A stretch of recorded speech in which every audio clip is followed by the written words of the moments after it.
네, 오늘은 믿음으로 걷는 순례자의 삶이라는 제목으로 함께 말씀을 나누도록 하겠습니다. 오늘 말씀을 함께 나누시면서 저와 여러분 가운데 정말 흔들리지 않는 굳건한 믿음, 바랄 수 없는 중에 바라는 믿음, 하나님을 기쁘시게 할 수 있는 그런 믿음의 소유자가 다 되시기를 주님의 이름으로 축복합니다. 네, 아멘. 좋습니다. 자, 나그네라는 표현보다는 저는 순례자라는 표현을 사용하고 싶습니다. 영적 순례자는 본향을 향해 걸어가는 사람입니다. 목적지를 알고 그 목적지를 향해 길을 떠난 사람입니다. 많은 사람이 시작은 했지만 끝을 모릅니다. 그래서 방황하곤 합니다. 믿음의 사람들은 분명 목적지가 있습니다. 더 나은 본향입니다. 우리의 본향은 어디일까요? 하늘입니다. 지금 보시는 사진은 스페인의 산티아고 순례길을 걷는 사람의 모습입니다. 제가 사역하고 있는 안산대학교 우리 교목실장님이 산티아고 순례길을 2번 정도 걸고 오셨는데, 물론 그 순례길을 어떤 분들은 단시간에 걷기도 하고 어떤 분들은 굉장히 긴 시간 동안 천천히 걷기도 합니다만은 모든 산티아고 순례길을 걷는 분들의 공통점이 하나가 있습니다. 시작과 끝이 동일하다는 거예요. 굉장히 긴 순례길이지만 시작하는 지점, 끝 지점이 다 똑같은 그러한 공통점이 있습니다.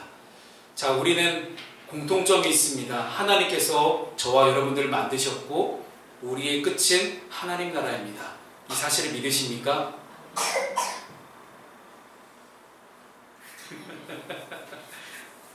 그래서 우리의 본향은 하늘입니다. 우리가 고향에 가서 내가 익숙하던 그 마을로 돌아가면 푸근하잖아요. 물론 제가 자라왔던 고향도 이제 너무나 많이 바뀌어서 뭔가 푸근하다는 느낌보다는 저는 이제는 왜 이렇게 어색하지? 라는 그런 느낌이 드는 그런 대전이긴 합니다만은 그 성심당 빵 맛은 안 변해서 참 감사하긴 합니다. 네, 어찌됐든 내가 돌아갈 본향이 있다라는 것, 얼마나 우리에게 큰 안정감을 주는지 모르겠습니다. 그리고 그 본향을 생각하면 늘 우리의 마음은 평안합니다. 하나님께서는 우리를 이 땅 가운데 보내신 이후에 우리를 이 땅을 살아가면서 이 땅에 목적을 두지 않게 하시고 다시 한번 본향인 하늘로 돌아오게 하셨습니다. 하늘로 돌아가기 위해서 우리는 이 땅 가운데 어떤 우리의 인생의 목적과 의미를 두지 않고 본향의 하늘의 목적과 의미를 두고 살아가게 하셨습니다. 그 본을 보이신 분이 바로 예수 그리스도십니다. 그래서 예수님께서 감람산에서 제자들이 보는 가운데 하늘을 승천하신 사건은 정말 우리에게 너무나 귀중한 사건입니다. 우리가 예수님처럼 똑같이 하나님 곁으로 돌아가야 함을 우리에게 몸소 보여주신 사건이기 때문입니다. 예수님도 하늘의 보내심을 받아서 이 땅에 오셔서 하나님의 뜻을 이 땅에 성취하시고자 최선을 다해 살아가셨고 마침내 십자가에서 그 모든 사랑과 사명을 다 이루신 이후에 하나님께로 돌아가셨습니다. 예수님의 특징이 있습니다. 이 땅에 이 세상 가운데 뿌리를 내리지 않고 이 세상 가운데 자신의 인생의 목적을 두지 않았다라는 것입니다. 예수님은 하늘에서 오셨고 하늘로 돌아갈 것을 아셨기 때문에 그게 가능했습니다. 그렇다면 저와 여러분의 삶은 어떠해야 될까요? 이 땅을 살아가면서 아둥바둥하면서 어찌됐든 내 인생을 내 힘대로 살아가 보려고 노력하는 것보다 나를 이 땅 가운데 보내신 하나님의 분명한 목적과 뜻을 알고 사명을 알고 그 사명을 감당한 이후에 똑같이 예수님처럼 하나님께로 돌아갈 수 있는 그런 분명한 인생의 목표와 목적이 우리에게 있기를 소망합니다. 그래서 우리는 순례자의 삶을 살아갈 수 있어야 됩니다. 히브리서 11장 믿음장이라고 하죠. 수많은 믿음의 선배들의 모습들을 쭉 기록하고 있습니다. 그 많은 믿음의 선배들의 모습들을 바라보면서 우리 또한 그러한 믿음의 사람으로 순례자의 삶으로 살아갈 수 있기를 주님의 이름으로 축복합니다. 우리 첫 번째, 믿음이라는 것 실제입니다. 실제로 존재한다는 것이죠. 우리 1절과 2절 말씀을 함께 읽습니다. 자, 시작. 믿음은 바라는 것들의 실상이요 보이지 않는 것들의 증거니 선진들이 이로써 증거를 얻었느니라. 아멘. 본문의 히브리서 저자는 믿음이란 무엇인지를 성도들에게 설명합니다. 여러분, 믿음이 뭔지 제가 여러분께 질문하면 바로 이해할 수 있나요? 쉽지 않습니다. 믿음이 어찌 보면 교회에서 가장 많이 나오는 단어임에도 불구하고 믿음이 딱 뭐다라고 정의를 내리기가 참 쉽지 않습니다. 그런데 히브리서 저자가 오늘 우리에게 정답을 가르쳐주고 있어요. 소망하고 기대하는 것들의 실상이라는 거예요. 내가 바라는 것들의 실제 실상이라는 거예요. 이 실상이라는 이 헬라어를 뜯어보면 확신, 보증, 현실화, 실체, 토대, 기초라는 이런 수많은 중의적인 표현을 다 함축하고 있는 단어가 이 실상이라는 단어예요. 그래서 믿음이라는 것은 아직은 얻지 못한 미래의 것들, 내가 이미 소유한 것처럼 확신하는 것, 이것을 믿음이라고 이야기합니다. 따라서 믿음이라는 것은 우리에게 소망하며 바라는 것들을 진실로 소유하게 해줄 수 있는 것들을 보증해주는 그런 권리 증서라고 보여지는 거예요. 하나님이 창세 때부터 성도들에게 주신 모든 약속의 성취와 응답, 이 모든 축복은 다 오직 믿음을 통해서만 우리가 받을 수가 있습니다. 즉 믿음을 가진 자만이 하나님의 응답을 받아 누릴 수가 있다는 것인데, 이 믿음의 내용은 하나님이 세상의 창조자시고 하나님 말씀으로 이 땅과 만물이 창조되었다는 것을 믿는 거예요. 그 만물 가운데 나 자신도 나도 포함되어 있다는 것을 믿는 것입니다. 이를 믿고 고백하는 참된 성도는 하나님의 말씀의 성취를 확신 가운데 기다리는 사람입니다. 물론 여기에는 중간에 흔들림도 있고 인간적인 연약함도 있을 수도 있습니다. 하지만 하나님은 오늘 본문의 말씀을 통해 믿음을 분명하게 정의하십니다. 히브리서 11장의 별명이 믿음장이잖아요. 또한 이후에도 계속해서 믿음의 사람들을 예로 들면서 믿음에 대해서 이야기를 하고 있습니다. 그런데 자세히 살펴보면 히브리서 11장 전체적으로 보면 믿음은 바라는 것들의 실상이다라는 이 믿음이 뭐다라는 이 정의가 딱 한 번 나와요. 11장 1절 딱 한 번 나와요. 그렇다면 나머지 구절에서 믿음을 어떻게 이야기하고 있냐면 11장 전체적으로 믿음으로 뭐 했다, 믿음으로 어떻게 살았다, 믿음으로 뭐뭐뭐뭐 했다라는 이 믿음으로라는 이 어절은 21번 나옵니다. 즉 믿음으로 누구는 이렇게 했다 저렇게 했다, 믿음으로 무엇을 어떻게 했다고 21번 나온다는 건데, 히브리서가 믿음을 설명하고 믿음에 대해서 정의를 내리는 그 방법이 예시라는 거예요. 수많은 믿음의 사람들을 예로 들면서 야 믿음은 이런 거야, 야 믿음은 이런 거야. 그래서 저는 이 히브리서 11장 말씀을 어제 오늘 계속 이제 말씀을 묵상하면서 그런 생각이 듭니다. 와, 이렇게 다양한 사람에게 다양하게 예시로 들어줄 수 있을 정도로 믿음은 다양하구나. 믿음이라는 것을 교회에서는 자꾸 하나로 국한시키려고 합니다. 교회 안에서만 뭔가 충성하고 헌신되고 뭔가 하는 것들을 자꾸 믿음이라고 행위로 표현하는 경우가 너무나 많습니다만은, 믿음이라는 것이 이렇게 다양하다라는 거예요. 노아에게, 아브라함에게, 에녹에게, 아벨에게 다 다르게 하나님은 믿음을 표현하고 나타내고 드러내셨습니다. 그렇다는 것은 오늘 요한이에게, 다운이에게, 아름이에게, 안상이에게, 차연이에게 하나님은 믿음을 다 다르게 적용하실 수도 있다는 거예요. 그렇다면 하나님을 향한 과연 내 믿음은 어떤 믿음일까를 우리가 함께 고민하고 묵상해 볼 수 있는 오늘 자리가 되기를 소망합니다. 그래서 저는 너무나 하나님의 친절하신, 젠틀하신 하나님이시구나. 믿음은 바라는 것들의 실상이요 보이지 않는 것들의 증거라. 그렇다면 성경에 나오는 수많은 믿음의 선배들이 그렇게 살았구나. 노아가 이렇게 했고 저렇게 했고 21번의 다양한 예를 쫙 들어주면서 믿음이 이런 거야. 그러니까 너희들에게 믿음은 과연 뭘까? 라고 우리가 스스로 고민하게 만드시는 하나님이세요. 믿음을 딱 하나로만 정의했으면 그 하나로만 정의된 그 믿음에 우리를 갖다 맞추려고 얼마나 많은 노력을 해야 됩니까? 그럼 하나님은요, 각종 다양한 상황과 환경과 시대를 뛰어넘어서 믿음이라는 것이 이런 것이다라고 우리에게 가르쳐주고 계신 것입니다. 그렇다면 2024년에 우리는 어떤 믿음을 가지고 살아내야 될까요? 물론 성경 속의 이 인물들이 믿음으로 살아낸 것을 우리가 그대로 살아내기는 어렵습니다. 무슨 얘기냐면 이제 하나님은 물로 세상을 심판하지 않겠다고 하셨는데 저도 주님 노아와 같은 믿음을 주시옵소서 해서 갑자기 방주 만들고 이러면 곤란하다라는 거예요.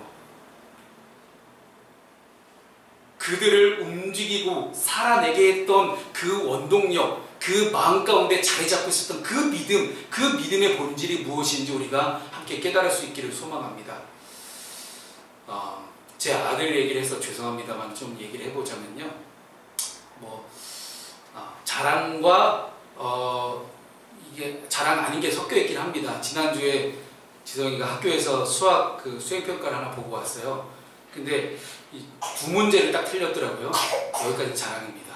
근데 이거를 제가 문제를 딱 보면서 이걸 왜 틀렸지? 이거 얘가 틀릴 수가 없는 문제인데 틀린 거예요. 그래서 불렀어요. 그래서 지성이 불러서 지성이 이거 왜 틀렸니? 했더니 이거 이렇게 몰랐다는 거예요. 네가 모르는 원리가 아닌데. 여러분 수학 문제라는 건 그렇잖아요. 응용하는 문제에 덜어 막히는 경우가 있어요. 물론 공부 잘하는 우리 김수희는 이해가 안 될 수도 있어요. 여러분 또 다른 자랑을 해보자면 우리 수인이가 학교에서 시험을 굉장히 잘 봤습니다. 아니 공부 진짜 안 하는 것 같은데 이렇게 시험 잘 보는 거 너무 신기해요. 아빠 머리인 것 같긴 한데 김성환 성도가 손재주가 좋아서 어쨌든 수학 문제를 풀다 보면 응용 문제에 막히는 경우가 되게 많아요. 근데 응용 문제라고 하는데 결국 그 시작은 기초로 시작하거든요. 기초를 탄탄히 해놓으면 모든 문제에 다 적용이 가능합니다. 그런데 이 기초를 알았음에도 불구하고 응용하지 못하는 경우가 생기긴 해요. 그렇다는 것은 많은 응용 문제를 풀어보지 않았을 수도 있겠지만 어쨌든 기초를 탄탄하게 했고 모든 곳에 기초를 다 대입해보면 이 기초적인 원리를 가지고 다 대입해보면 이 풀리는 실마리가 나오게 된다는 것이죠. 마찬가지입니다. 우리 삶의 방식이 그래요. 우리 믿음의 방식이 그래요. 우리는 삶의 유형이 굉장히 다양하잖아요. 여러분들이 평신도의 삶을 살아가시지만 목사의 삶을 그대로 따라할 수는 없는 거거든요. 저 또한 여러분의 삶을 그대로 따라할 수는 없습니다. 그러나 기초적인 것은 믿음입니다. 우리가 믿음을 탄탄히 해놓으면 어떤 어려움과 고난과 역경이 와도 일단 믿음으로 문제를 돌파해야겠다라는 생각이 들기 시작하다라는 것입니다. 여러분 믿음이 있는지 없는지 여러분 스스로 분별하고 싶으면 그냥 일단 하나님께 요구해 보세요. 하나님 저에게 고난을 주시옵소서. 싫으세요? 여러분 하나님께 그렇게 기도해 보시라고 하나님 저에게 고난과 역경을 주시옵소서. 그러면 내가 믿음 없는지 있는지 확실하게 드러납니다. 믿음은 보이지 않습니다. 그러나 내 삶의 증거가 될 수 있는 믿음의 실제는 우리의 삶에 엄청난 큰 유익을 가져다 줍니다. 본문에 나오는 수많은 인물들이 그러했어요. 고난과 역경과 어려움 가운데서도 그들은 첫 번째 기초적인 원리를 믿음으로 시작했습니다. 그래서 우리가 왜 믿음으로 시작해야 되는지 우리 하나님이 상 주시는 하나님이심을 믿는 그 믿음이 얼마나 중요한지 오늘 본문의 6절 말씀을 함께 읽겠습니다. 이 6절 말씀은 너무 유명한 말씀이고요. 우리에게 외우면 계속 암송하면 정말 큰 도움이 되는 말씀이거든요. 우리가 힘들고 어려울 때 이 말씀이 여러분에게 생각날 수 있기를 저는 소망합니다. 그래서 정말 외웠으면 좋겠어요. 요한이 다음 주 시험 볼게요. 자, 6절 말씀 함께 우리 외우면서 한번 읽어봅시다. 자, 시작. 믿음이 없이는 하나님을 기쁘시게 하지 못하니 하나님께 나아가는 것은 반드시 그가 계신 것과 또한 그가 자기를 찾는 자들에게 상 주시는 이심을 믿어야 할지니라. 아멘. 믿어야 할지니라. 여러분 정말 믿으라고 강조하고 있잖아요. 계속 믿으십시오. 믿으면 외워집니다. 자, 히브리서 기자가 뭐라고 얘기합니까? 하나님 기쁘시게 할 수 있는 조건은 믿음이라고 해요. 믿음이 없이 하나님을 기쁘시게 할 수 없다. 여기서 못한다라는 표현을 쓰고 있잖아요. 이 단어의 원어적인 표현이 선천적이고 내재적인 능력의 부재를 뜻하는 게 이 못한다라는 거예요. 그러니까 타고난 능력이 없어서 하나님 기쁘시게 할 수 없다라는 거예요. 즉 믿음이 없으면 아무리 겉으로 드러나는 수많은 행위를 할지라도 어떤 행위를 한다라도 내가 하나님 기쁘시게 하는 일에 무능력하고 무기력할 수밖에 없다는 것을 말씀하고 있는 겁니다. 한마디로 의미 없는 짓이라는 거예요. 이거를 우리식으로 풀어내면요, 아무리 여러분 여기가 이 자리 가운데 나와서 예배하고 뭐 헌금하고 기도하고 말씀 읽고 아무리 여러분이 인간적인 행위를 해도 마음 가운데 믿음이 없으면 다 쓸데없는 짓이라는 겁니다. 우리 눈으로 볼 수 없는 하나님을 믿기 위해서 우리 믿음의 대상인 하나님을 분명하고 올바르게 아는 것이 정말 중요합니다. 내가 좋아하는 사람이 생겼을 때 그 사람이 좋아하고 기뻐하는 것을 알고 싶어서 그렇게 아둥바둥거리고 어떻게든 알아내보려고 하잖아요. 똑같아요. 사람과 다르게 하나님이 원하신 건 매우 간단합니다. 사람은 복잡하잖아요. 우리 안상이가 한 달에 한 번씩 일본을 왔다 갔다 하면서 얼마나 충성을 다하고 있습니까? 와카나 상하게 와카나 히로에게 그렇게 충성하고 있는데 이제 조만간 또 온대요. 그래서 아름이 샵을 간다고 합니다. 근데 들키면 안 된대요. 제가 목사인 거 들키면 안 되고 아름이가 우리 교회 성도인 거 들키면 안 된대요. 참 많은 비밀이 있는 그런 친구입니다. 어찌됐든 와카나는 참 제가 알다가도 모르겠어요. 제가 만났을 때 너무나 귀엽고 깜찍하고 참 한국인 같았는데 안상이에게는 그런 여자는 아닌 것 같습니다. 참 알다가도 모르겠는 그런 친구긴 하지만 우리 안상이가 알았으면 좋겠어요. 여자의 마음은 그래요. 네, 여자가 원래 그래요. 그러니까 근데 이렇게 너무 복잡하지만 하나님은 정말 단순하세요.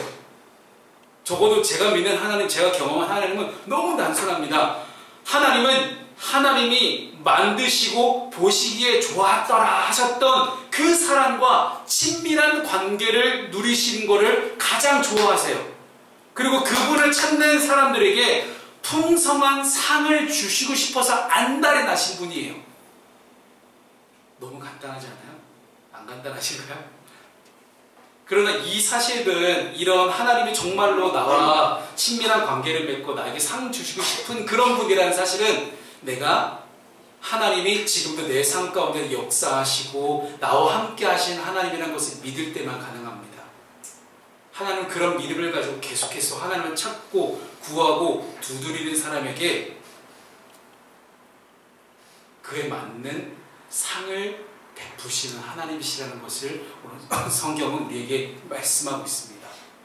하지만 이 행위는 우리가 믿는 바는 단순히 형식적이거나 종교적인 행위가 아니라 전적인 하나님의 은혜임을 우리가 잊지 않을 수 있으면 좋겠습니다. 즉 내가 어떤 종교적 행위를 열심히 한다고 해서 하나님이 상 주시는 분이 아니라는 거예요. 오직 하나님의 은혜입니다.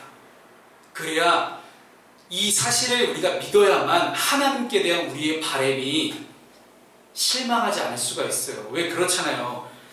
우리 사람은 내가 바라는 게 아니거나 아니면 내가 하나님께 기도했던 그 기도의 응답이 늦어질 때 하나님께 실망할 수도 있거든요. 그렇기 때문에 하나님이 상 주신다는 것을 마치 내가 어떤 행위를 해서 하나님이 반대급부로 기브앤테이크를 주시는 그러한 상급이 아니라 전적인 하나님의 은혜임을 고백할 때 우리는 하나님께 실망하지 않을 수 있습니다. 하지만 지금 당장 하나님에 대한 우리의 믿음이 마땅한 보상으로 돌아가지 않는 것에 대해서 현대를 살아가는 우리보다는 과거에 이 히브리서를 읽고 있는 히브리서 독자들이 더 큰 실망과 어려움에 빠져 있었어요. 왜냐하면 일단 첫 번째는 예수님이 곧 다시 오신다고 했거든요. 근데 그게 너무 늦어지는 거예요. 두 번째는 뭐냐면 계속해서 이 로마 제국 병사들이 계속해서 기독교를 탄압하고 있습니다. 그 사자밥이 되기도 하고 막 사지가 찢겨 죽기도 하고 십자가 거꾸로 매달려 죽기도 하고 엄청나게 많은 고난과 역경이 있었잖아요. 심지어 구약시대에도 믿음의 선조들 21명의 이 믿음의 선조들이 다 고난을 받는 자들이 있었습니다. 그들은 사회에서 추방당했고 그들을 지켜줄 수 있는 어떠한 사회적 제도도 존재하지 않았습니다. 심지어 빼앗기고 매맞고 처참하게 죽음을 맞이하기도 했습니다. 어떤 사람도 내가 고난받는 걸 좋아하는 사람이 없을 거예요. 그래서 아까도 여러분 믿음 있는지 없는지 아시려면 하나님 저에게 고난을 주시옵소서 했더니 다들 당황하잖아요. 제일 앞에서 우리 요한이가 제일 당황했거든요. 난 지금도 힘들어 죽겠는데 무슨 고난을 또 달라고 하냐. 누가 아프길 원하고 누가 고통당하길 원하겠습니까?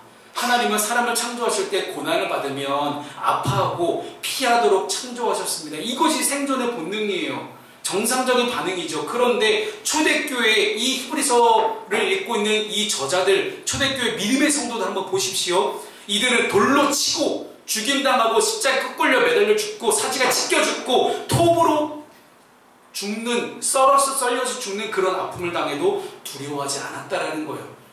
너무 신기하지 않습니까? 도대체 무엇이 그들을 그토록 죽음의 고통마저도 이기도록 만들었습니까?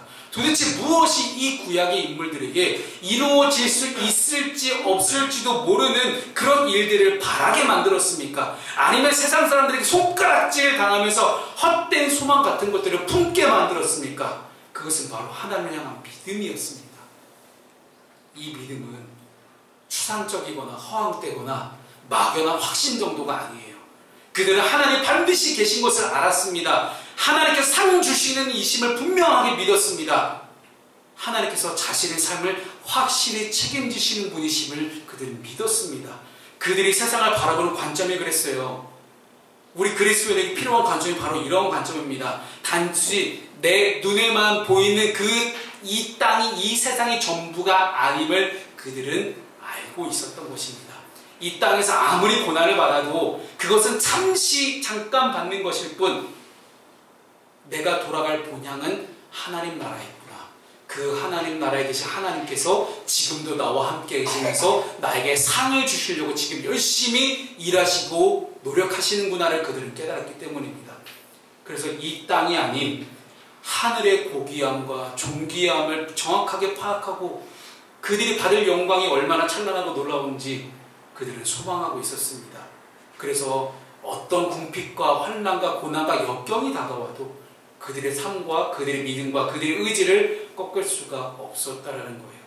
환난에서 그들이 믿음으로 바뀌어질 수 있었던 까닭, 그들이 이겨내고 그 아픔을 이겨내고 두려워하지 않을 수 있었던 까닭, 그것은 오직 상 주시는 하나님을 믿는 믿음이었습니다. 하늘의 영광을 소망하는 자에게 주시는 놀라운 축복을 주는 이 믿음, 그 믿음으로 살아냈던 성도들의 삶을 한번 살펴보도록 하겠습니다.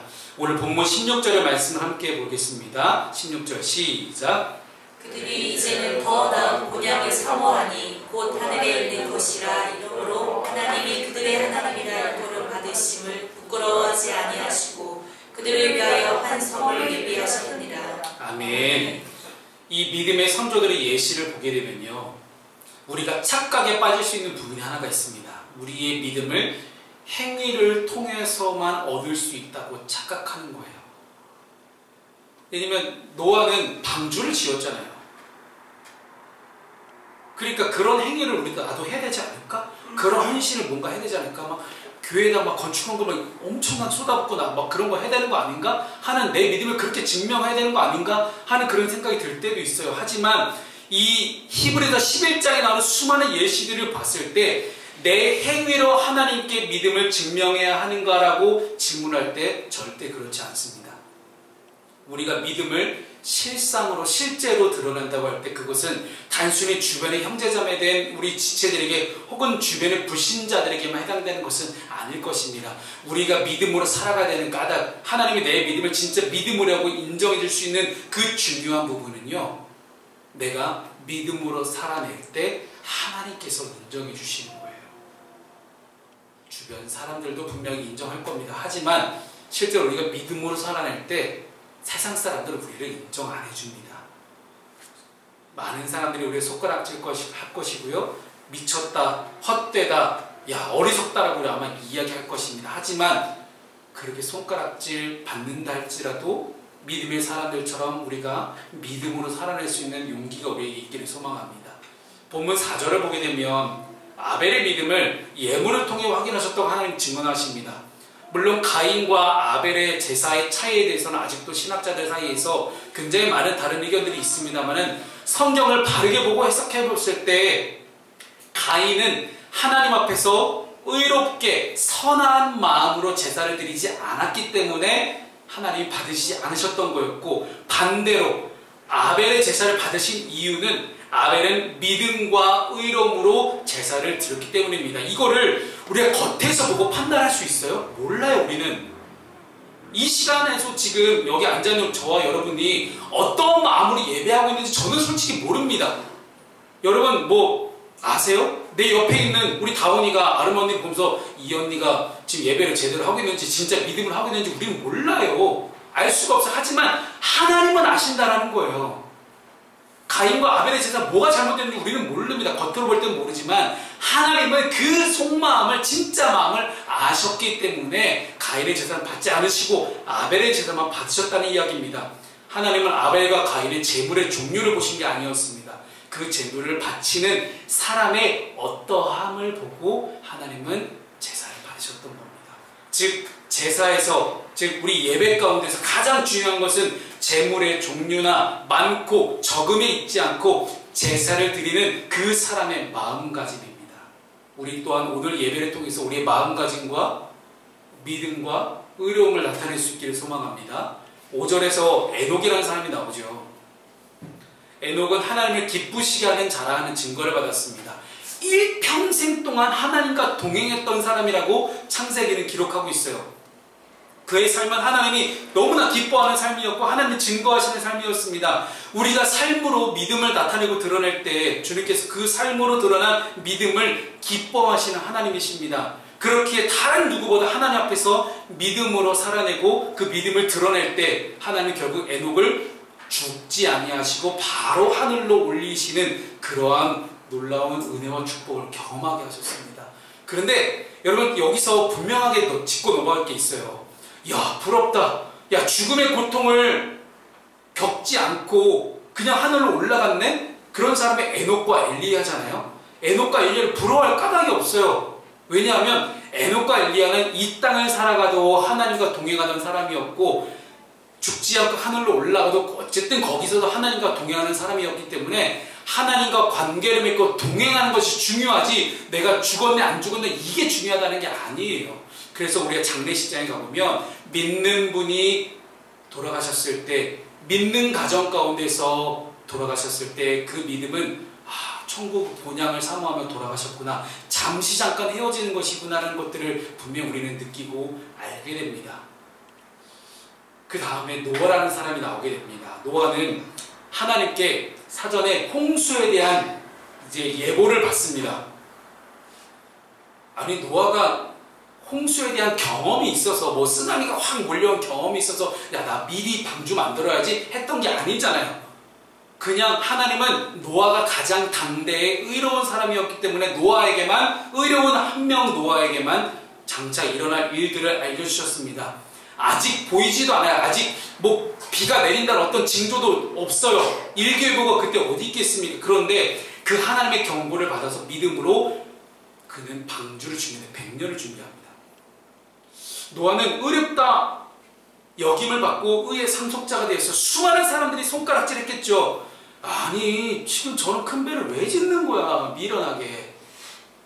하지만 하나님은 이러한 노아의 의로움을 보시고 홍수 심판 이후에도 세상 사람들이 노아의 후손을 통해서 자리를 잡을 수 있게끔 축복하시고 예비하셨습니다.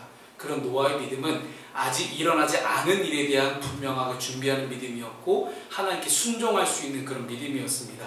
아브라함 역시 가야 할 곳을 먼저 알았기 때문에 전혀 가보지 못한 약속의 땅 가나안 땅으로 옮겨간 것이 아닙니다. 그는 전혀 가보지 않은 땅을 향해 아비와 친척과 본토로부터 떠나라는 명령을 받았어요. 여러분 잘 보세요. 창세기 말씀을 읽어보시면 하나님이 아브라함의 가나안 땅으로 가라고 말씀한 적이 없어요. 어디로 갈지도 모르는데 일단 하나님이 아브라함에게 하신 명령은 뭐였냐면 일단 떠나라. 그 당시 아브라함 살고 땅이 어디면 지금의 이라크 지역이에요. 지금의 이라크 지역에 갈대아 우르 지역인데 그 갈대아 우르는 우상을 숭배하고 우상을 만드는 문화가 가장 많이 발달한 도시였고 상업적으로 타락한 도시였습니다.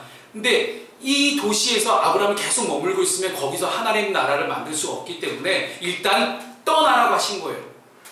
근데 아브라함이 그럼 하나님 제가 어디로 갈지 알려주셔야 갈 거 아니에요? 라고 따지지 않고 아브라함은 즉각 순종합니다. 여러분, 죄악된 자리가 있다면, 내가 하나님 앞에서 조금이라도 하나님부터 멀어지는 그런 자리가 있다면 반드시 즉각 순종하고 떠날 수 있기를 바랍니다. 일단 떠나는 게 먼저입니다. 근데 아브라함이 얼마나 불안했겠어요. 그리고 중간에 자기의 아버지가 죽는 일도 발생하잖아요. 아니, 세상에 어떤 자식이 편안한 장소에서 아버지를 장사 지내기를 원하지 낯선 땅에서 아버지를 보내기를 원하겠어요. 그 당시 기껏해야 땅 파갖고 우물 파는 그런 시대였는데, 그런 청동기 시대에 아니 자기 아버지를 낯선 땅에서 장사 지내는 그러한 아픔까지도 겪는 사람이 아브라함이었어요. 그러나 아브라함은 자신에게 나타나시고 말씀하셨다 하나님에 대한 분명한 믿음이 있었기 때문에 일단 떠납니다. 그리고 가나안 땅에 이르렀을 때 하나님이 그때서야 그에게 정착하게 하셨고, 그 정착하게 하시는 그 증거를 뭘로 주셨냐면, 여기다가 돌을 쌓고 하나님께 제사를 드려라, 즉 예배하라고 하셨던 것이죠. 네가 예배하는 그 땅이 너가 머물 곳이다 라는 것들을 나중에 말씀하십니다. 이 성경 속에 수많은 믿음의 인물들, 제가 짧게 4명의 인물들만 말씀드렸지만 이 사람들의 공통점이 있습니다. 다 이 땅에서 소망을 두지 않았다라는 거예요. 땅에 속한 사람들은 땅의 원리를 따라 살아갑니다. 하지만 믿음의 사람들은 하늘의 말씀을 자신의 법과 삶의 기준으로 따라가는 사람입니다. 믿음의 사람은 이 땅에서의 짧은 삶이 단지 순례의 여정임을 알고 있는 사람들이기 때문에 이 땅에서 영원한 만족과 유익을 누리며 살 것을 생각하지 않습니다. 이들은 자신이 돌아갈 참된 본향, 하나님 나라가 세상과는 다른 곳에 있음을 알고, 이 하나님 나라가 세상과는 다른 가치관과 기준을 가지고 있다는 것을 알고 간절히 바라며 사모하는 사람들입니다. 그래서 이 땅에서 너무나 자유한 순례자의 삶을 살아갈 수가 있는 것입니다. 이런 삶이 이 땅을 살아가는 우리 모든 그리스도인의 삶인 줄로 믿으시기 바랍니다. 말씀을 정리하겠습니다. 지난주에 대전 부모님 집에 데려가서 김장을 하고 나서 저녁밥을 이제 먹기 전이었나 후였나 기억은 안 나지만 TV를 틀었는데 이 무쇠소녀단이라는 예능 프로그램이 나오더라고요. 4명의 여자 연예인을 모아서 철인 3종 경기를 하는 거예요. 야, 일반 사람들 참 하기 힘든, 그러니까 일반 스포츠 중에 가장 힘든 스포츠가 이 철인 3종이라고 합니다. 왜 철인이라는 단어가 붙었겠어요? 뭐 유희, 박주연, 설이나 이렇게 3명이 모두 목표했던 골인 지점에 도착한 이후에 제일 큰 언니였던 진서연 배우만 남아서 외롭게 마라톤을 하고 있던 중이었습니다. 그런데 갑자기 진서연 선수의 페이스가 급격하게 느려지는 장면이 나옵니다. 이 장면을 보는데 제 마음 가운데 깨달음이 있어서, 마음의 울림이 있어서 여러분과 함께 나누고자 합니다. 일정하게 호흡을 유지하면서 마라톤을 하던 가운데 갑자기 호흡의 균형이 무너진 거예요. 그 이유에 대해서 진서연 선수가 나중에 인터뷰를 합니다. 계속 시선을 앞에다가, 바로 앞에다가 두고, 흔들리지 않기 위해서 바로 앞에만 두고 내 앞에 달려가고 있는 한 선수, 또 다른 일반인 선수만 바라보면서 뛰던 가중에 실수로 딱 한 번 멀리 봤다라는 거예요. 그랬더니 아직도 저만큼이나 남은 거야? 라는 생각이 들었고, 순간 너무 힘이 들기 시작했다라는 거예요. 그래서 호흡이 균형이 무너지기 시작했고 급격하게 달리는 페이스가 느려졌다는 겁니다. 사랑하는 여러분, 지금 나와 함께 하시는 하나님을 바라보지 못하고 내 앞에 닥쳐온 내가 알 수도 없는 저 머나먼 미래에 대해서 가지는 막연한 불안함과 두려움은 우리의 믿음의 호흡의 균형을 무너뜨립니다. 그래서 믿음을 가지고 있는 것 같기는 한데, 지금 잘 달리고 있는 것 같기는 한데, 다양한 상황 속에서 내가 정말 믿음이 있는 것인지 없는 것인지 고민하게 되는 순간이 반드시 찾아옵니다. 그럴 때 이 믿음장인 히브리서 11장의 말씀처럼 믿음의 선배들과 하나님의 이야기가 담겨져 있는 이 말씀을 통해 지금 당장 2024년 11월 24일 이 12시에 나와 함께 하시는 그 하나님께 시선을 집중하고 그렇게 순례자의 삶을 살아갈 수 있는 저 여러분 될 수 있기를 주님의 이름으로 축복합니다.